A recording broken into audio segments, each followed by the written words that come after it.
try and get the best ones off. I can make the Singapore. Oh, okay.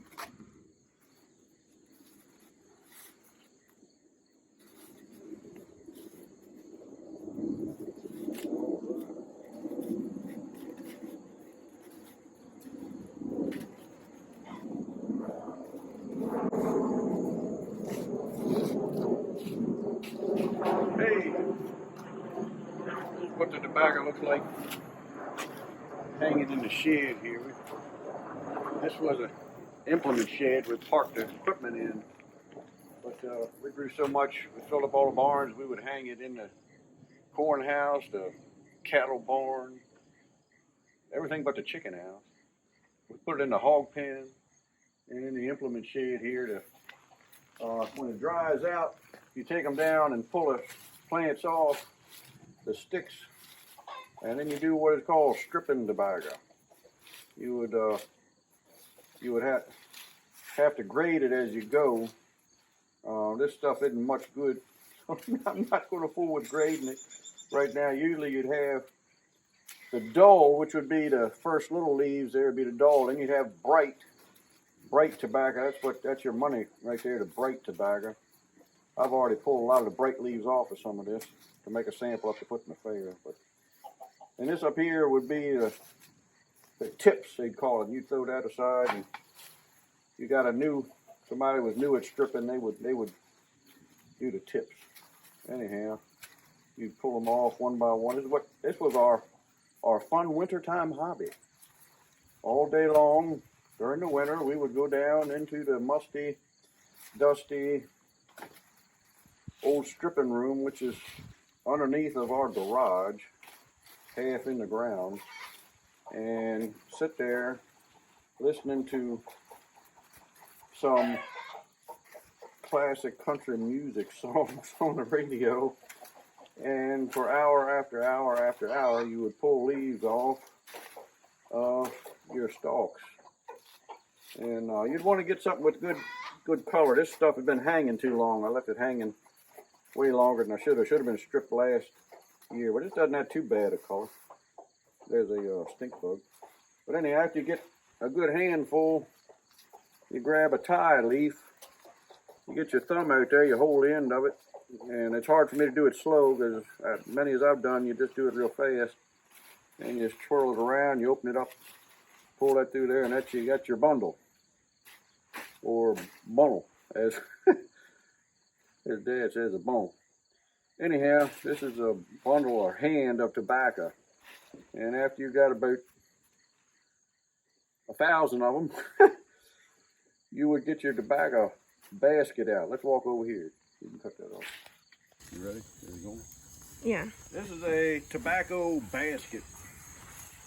And what you do is, after you've got enough pile of the right same grade, you would start putting it out. And you'd get on here like this while somebody passed them to you, and you just keep laying them around, and you'd spin around and around and around and build it up to, I don't know, it was about 5 feet tall, well, 4 feet high.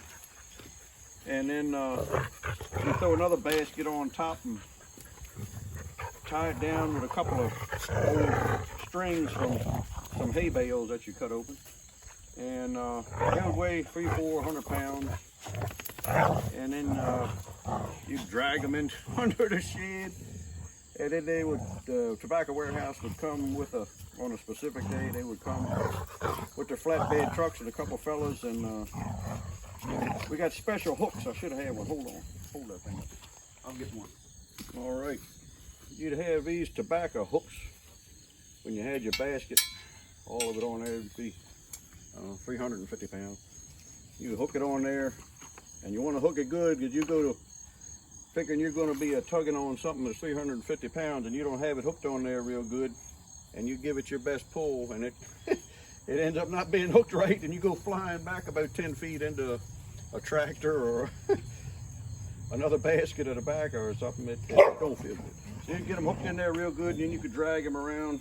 You'd be surprised how you can drag around 300 or 400 pounds like that. It's not any problem. Now before this